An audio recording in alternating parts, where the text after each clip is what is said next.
I set out in the summer of 1879 from a frontier garrison into the high Caucasus to complete a trigonometrical survey. But the villagers' last warning, that something pale watched the ridges, clung to us as tightly as our ropes and theodolites. From the first night beneath canvas, I felt the mountain's unease tighten around our party. We were a small corps, 2 officers, myself and Captain Mirov, 4 sappers with calloused palms who knew chain and plumbline better than prayer, a translator called Arslan, who had lived in the lower villages, several hired muleteers, and a pair of armed Cossack escorts, Ivan and Petrov, who rode with their carbines slung and their horses shod for the rock.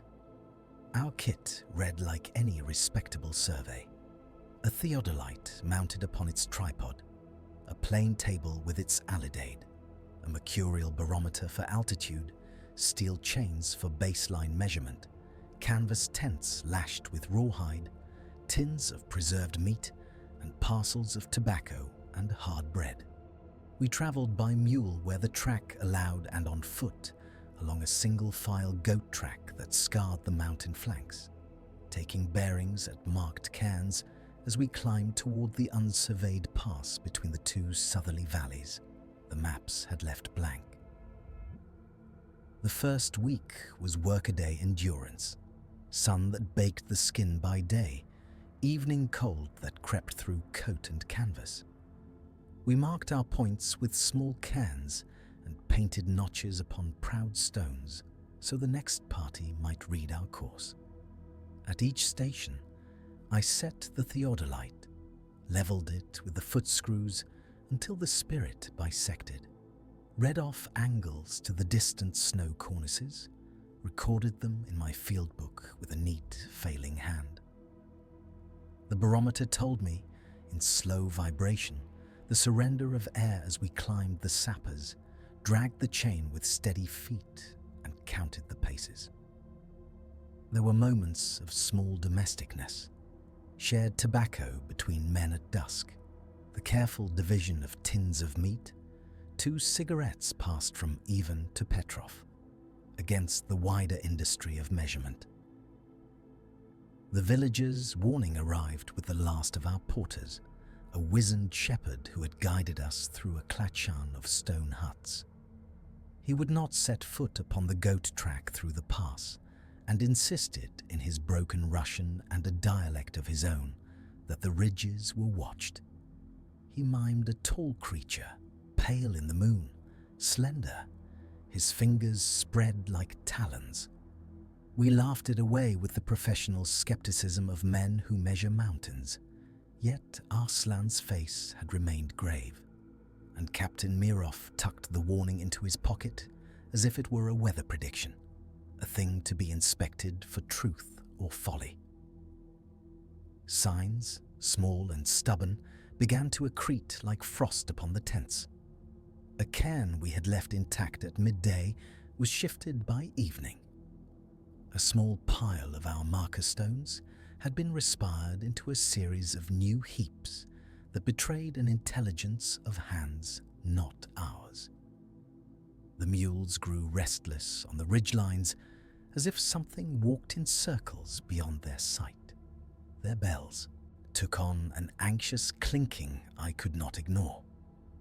One morning, in the scrub above our camp, we found prints, elongated impressions in a shelf of soft scree, the stride too long for a man, and the impression too narrow and tapered for any goat or bear I had seen. Ivan knelt and ran a gloved finger across the edge the print held, crisp as a seal. At night, the wind spoke through the gullies with a voice that was not quite the wind. Canvas flapped like distant wings. The plain table lay open and smelled of wood and tallow. We kept watches in rotation. Ivan and Petrov took the first and last, rifles within reach, and eyes turned toward the black comb of the opposite ridge. Once, about the hour before dawn, there came a sound, low and prolonged. a keening that set even the sappers to whispering. It was not the bark of fox, nor the cry of any bird I recognized. It hung in the air and then ceased, leaving our camp so sudden and unnerving in its silence that every man reached instinctively for his weapon. We were surveyors and not adventurers. By temperament, our business was lines and angles, not legend. Yet each new irregularity, the shifted cairn, the narrow prints, the animal's unease, added weight to the shepherd's tale. On the morning we broke camp to push to the pass itself, the clouds lay like pressed wool against the northern faces, and the ridges cut their teeth into the light. We shouldered theodolite and chain, strapped the plane table to its case, and commenced the ascent. The mountain watched us in a dry, indifferent way, but I had begun inexorably to note where the light struck pale upon rock and where shadow might disguise a thing that moved as quietly as breath. We climbed toward that strip of mapped blankness, and no man among us pretended he did not feel the eyes. As we gained altitude, the air grew thin. A crusted frost glazed the ridgelines, and the wind carried a metallic tang that set the lantern flames flickering. My aneroid registered a steady fall in pressure, 3 millimeters in as many hours.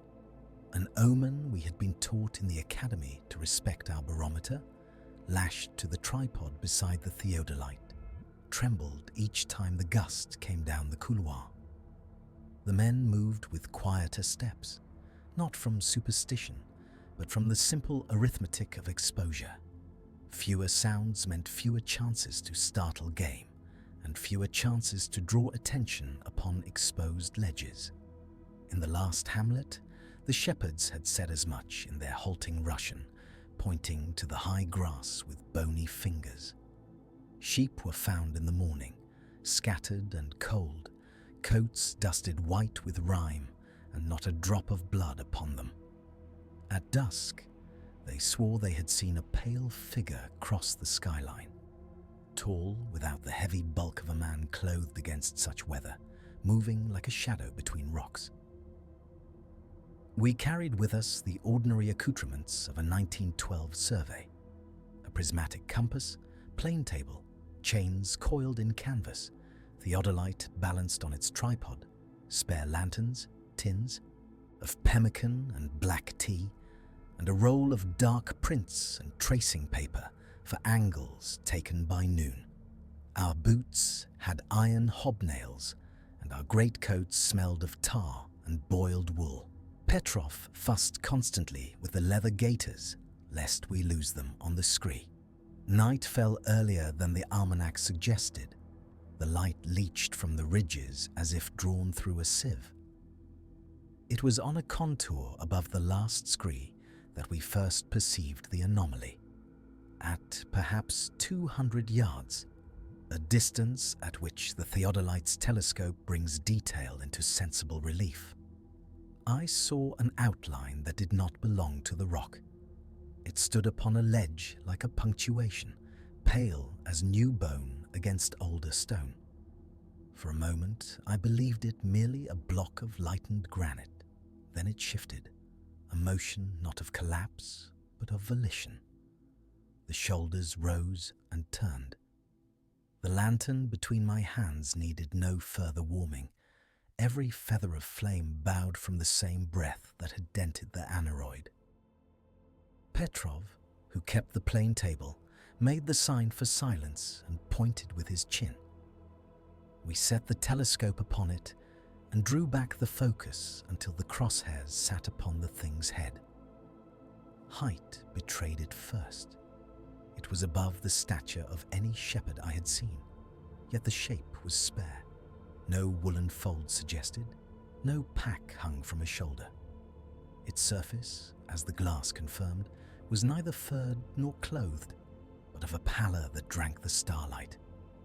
Where a face should have been, there was the impression of plains and hollows, and once, briefly, It inclined toward us as if surveying us in return.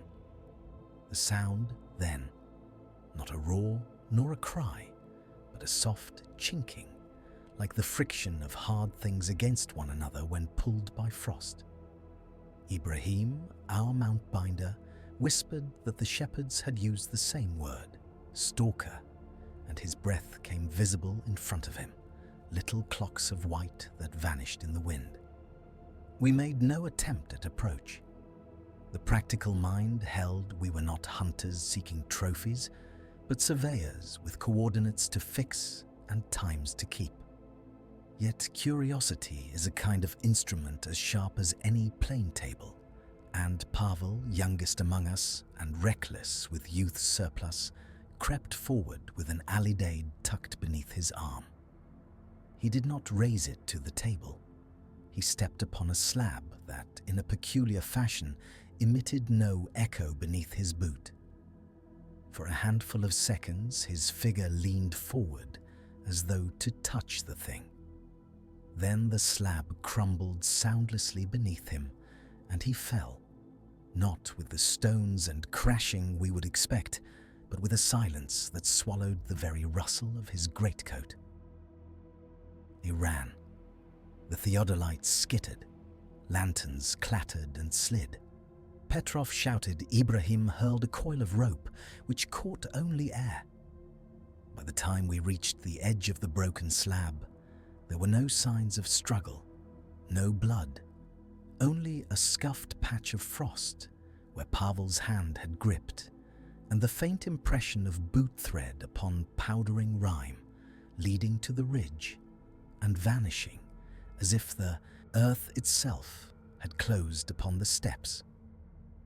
We called until our voices were raw, rolled stones into the cleft to make sure that no crevice could hide him, and when the rope found only weak wind and old lichens, we stopped, first through shock and then through the inexorable calculation of survival.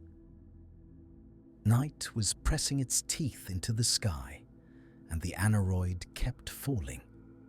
We lashed the theodolite, gathered our meager dry rations, and chose a place to bivouac beneath an overhang where the wind could not sheathe us like a knife. We were 4 now, and the maps remained uncompleted. Whatever had taken Pavel left no mark but absence and the shepherd's old tales, and the ridge carried on above us, a white tooth into a darker wind. I wrote by the light of an oil lantern, hands numb, noting bearings in the field book. Azimuth, 137 degrees elevation, 2,450 meters barometer, reading falling still. Outside, the pale thing moved upon the skyline again, patient as weather, and the metallic tang of the air reminded me how, 3 days hence, men would ask to see our plates and our notes and snort at the gaps. We kept the rope at hand and the compass within reach, and when morning came, we would have to choose whether to descend with what remained or to ascend the ridge in search of a vanished man and the creature that had taken him. At dawn, I found the elongated footprints in the late meltwater where the snow had slumped into a shallow thaw, each depression deeper than any man's and set with an awkward, deliberate spacing. They led between boulders and over the place where we had left a pack and a spare length of canvas. The straps of the pack bore tufts of coarse, pale hair, still clinging, matted with grit. The theodolite tripod, which I had set with the leveling screw released for transport, showed shallow gouges in its lacquered oak legs, as if something had taken hold and drawn itself up beside it. The camp's halyards and the cordage that bound our tents were merely disturbed. Not torn canvas lay folded, but not mangled. One of the mules was missing. Her trace ended at the lip of a narrow couloir, where the slope fell away into black seracs and a wind that carried the thin metallic smell of water and stone. We were 4, myself, Kariton, A wiry foreman of local birth, Wilhelm, the young topographer with a steady hand at the plane table, and an avar muleteer, whose name I shall not write lightly, for he kept his counsel like a man who had seen mountains as I had never seen them. We had theodolite, aneroid, iron chain, spare hinges, and a field sack of provisions, salted beef, hard biscuit, paraffin for the lamp. Our rifles lay across the pack saddles, and each man kept a revolver within his belt. The instruments mattered to us, their precision had been the law by which we made sense of these contours. Where they bore affront, we took notice. Cariton went first to the prints and measured them with the chain's 20 links. The impression was narrow at the heel but long, the toes suggested by a faint fan at the fore. No crisscross of human gait, no horseshoe. He frowned and set the theodolite upon a cairn to take a sight it wobbled on its tripod. I cleaned the gouges with my knife and found the fibres of hair between the lacquer and the metal ferrule, pale, almost flaxen in the weak sun, and thick like the hide of some upland animal rather than the finer hair of a man. We followed the spoor as far as prudence would permit. The prints bent toward the couloir, and where the mule's trace ended, the ground had been scuffed in a small, concentrated area, as though an animal had come down and then drawn itself back up.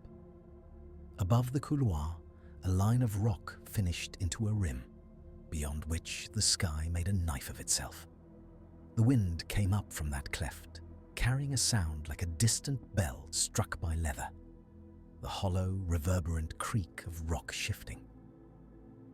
At noon, we inspected the saddles and found one strap chewed and the rope fetlock of the missing mule clasped with mud and hair.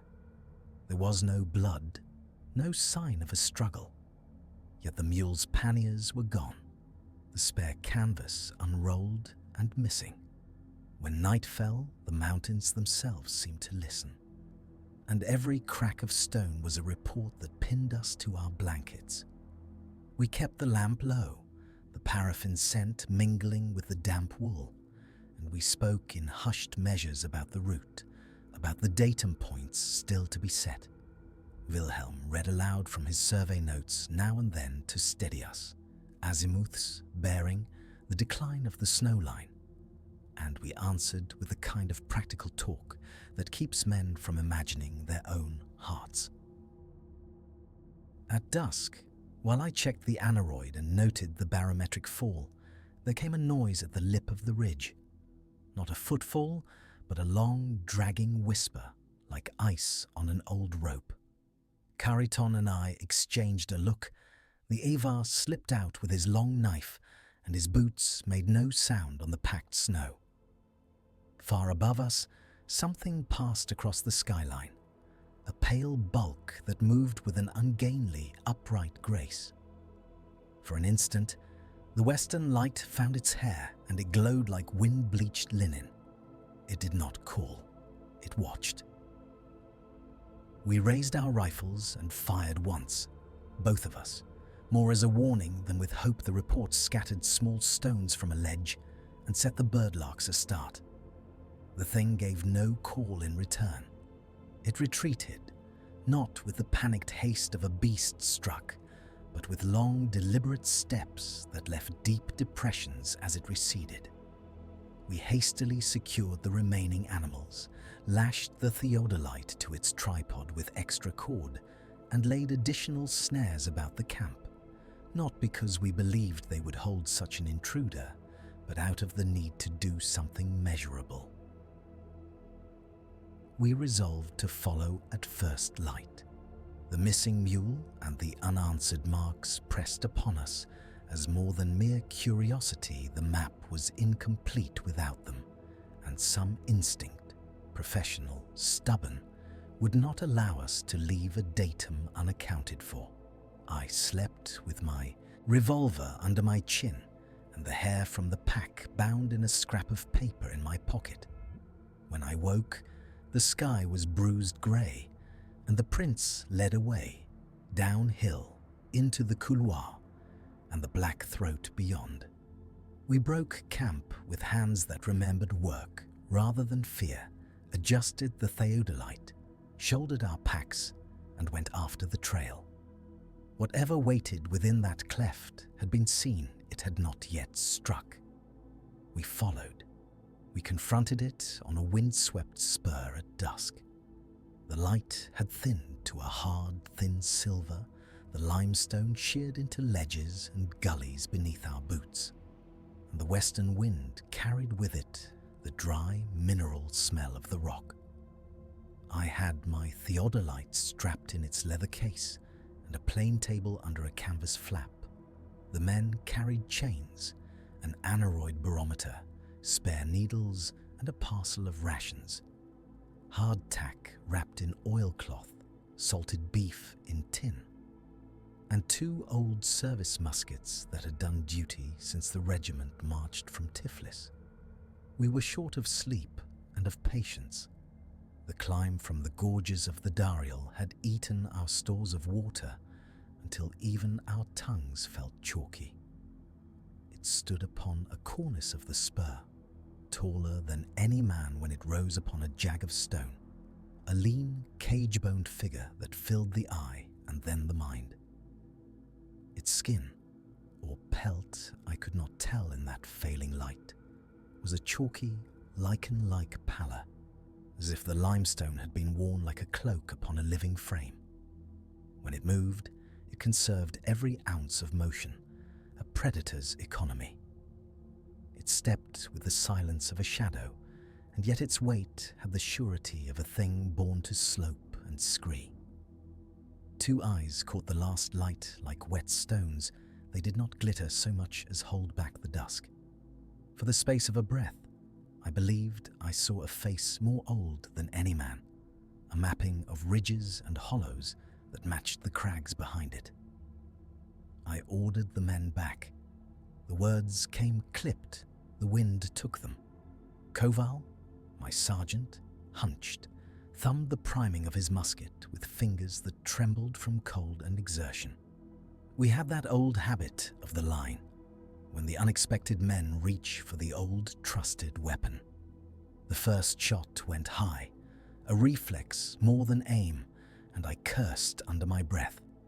The second, Koval's, barked like a pistol, its report thrown off by the valley and the rush of wind.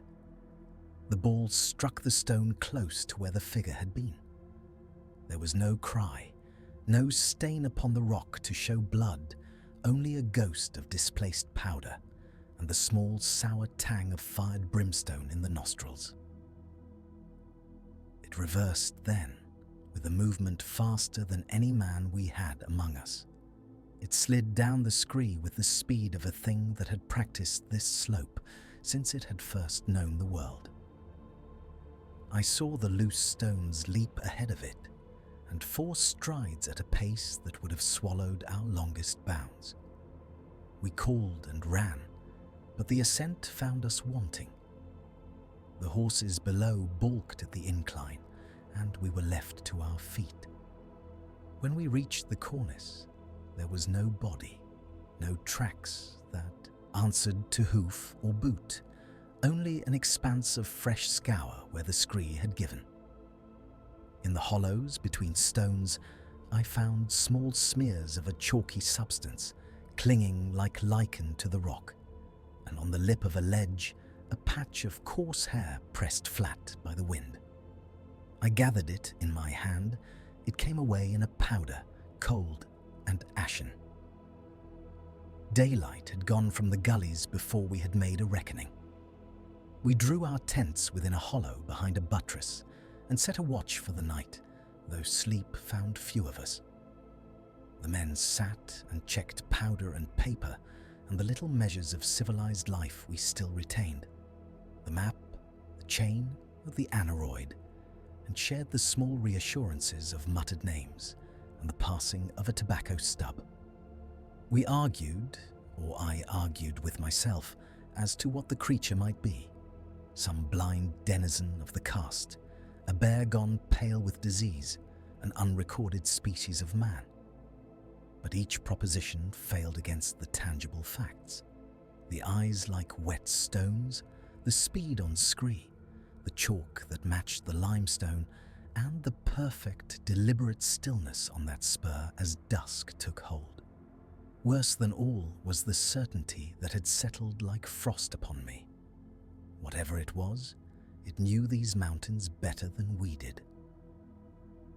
Before dawn, I sent 2 men back to the place of encounter to test the slope in daylight, and they found only the same shattered gravel and the faint imprint of a foot that was not quite a foot at all. An elongation, a flattened pad that spoke of an anatomy adapted to loose stone. We bagged samples of hair and rock and made the notes we could for posterity. And yet there was an unmistakable change to the party. Koval slept with his musket and refused to move alone. The horses crossed themselves at every shadow. The affair left us with no solution, only questions that sharpened like the wind.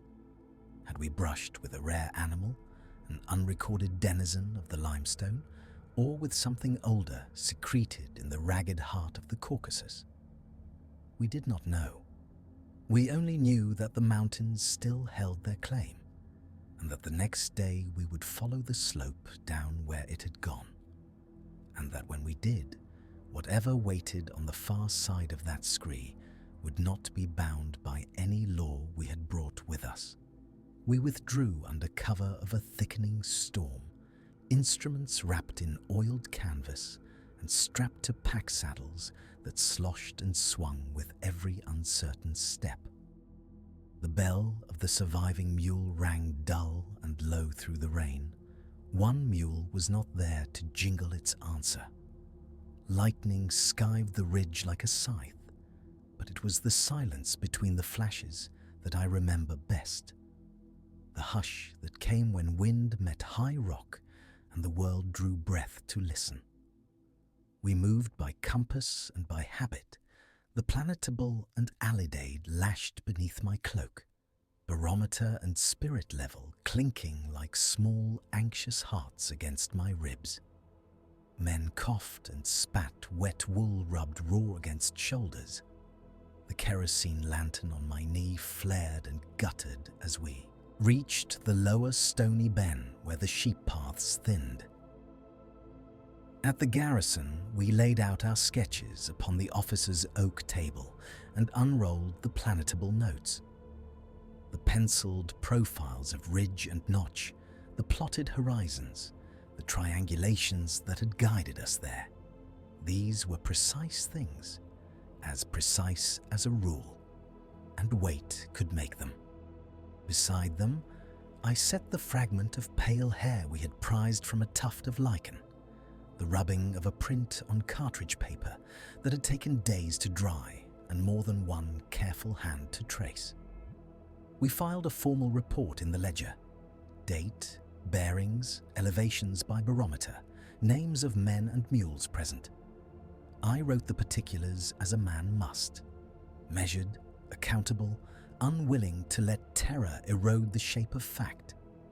Yet the technical pages would not answer why the tracks ran so broad and so straight above the tree line, why the hair was like the underwool of an animal that had never felt sun.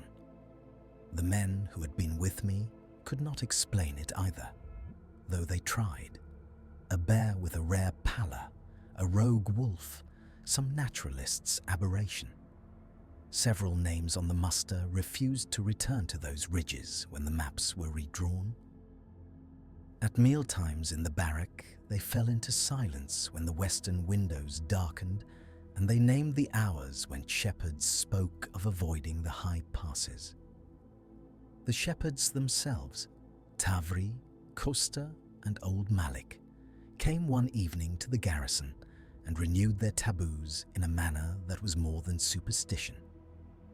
They pointed with cracked fingers to the skyline where the snow smudged and spoke of the dusk when the mountain moved like a thinking thing.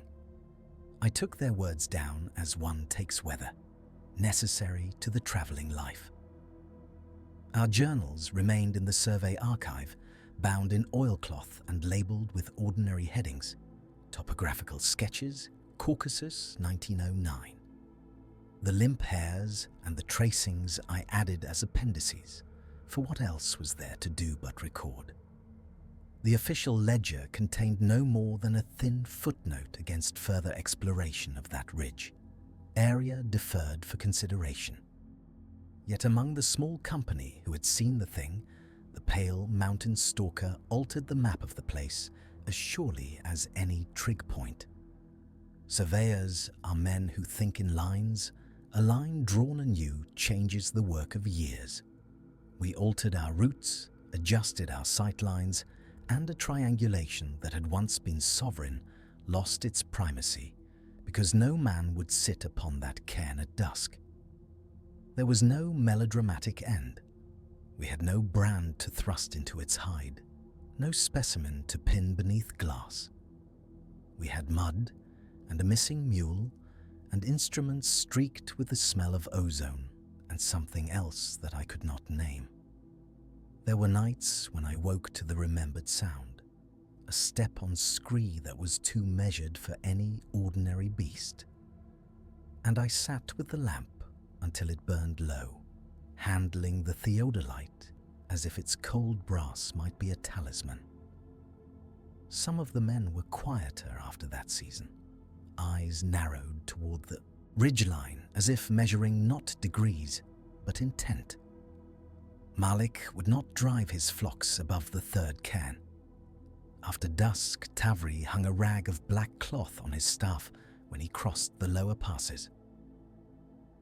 Years have smoothed the edges of the event for those who have not been there. For those of us who were, the question remains like a triangulation with one station missing. The papers in the archive carry our coordinates. The sketch lines show the notch that we measured and the bearing we took. The mountains themselves keep the rest. I have passed the ridges in other surveys since, with instruments that hum as trustingly as any companion. I drew a line around the place on my maps and treated it with the same reverence I would accord a high and dangerous declivity. The pale mountain stalker was not reduced to a name in any textbook, nor to a footnote in a naturalist's report. It lodged instead in the minds of men who had felt the ground change beneath them and who altered their routes accordingly. We had come away with our instruments. We had come away with questions that the mountains kept.